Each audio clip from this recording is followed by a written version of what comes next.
So hi mga ka-surplus, akong ipakita sa inyo ha kung giunsa na mo pag-align ang ligid. So ang gamiton lang namo is nylon. So ihigot diri and then kani nga portion, makita man ninyong nylon mga ka-surplus, di ba? So anaon ra namo pag-align ang ligid mga ka-surplus.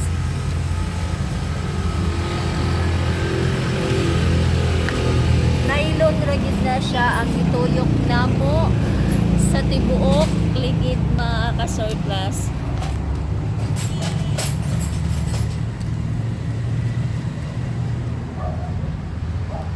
So gamit tayo ang nylon mga ka-surplus. So giana ra namo siya and then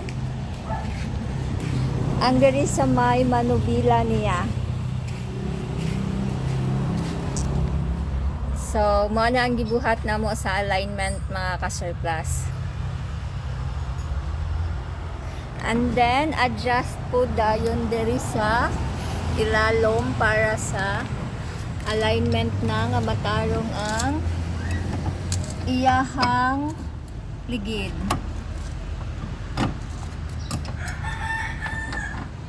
So, idanaon na mo pag-align mga ka-surplus ang amuang mga units. So nylon lang and then i-adjust. So mao ni bag-o na mo ron nga gamit mga ka-surplus ang nylon. So daghang salamat mga ka-surplus. See you sa akong next video. Bye.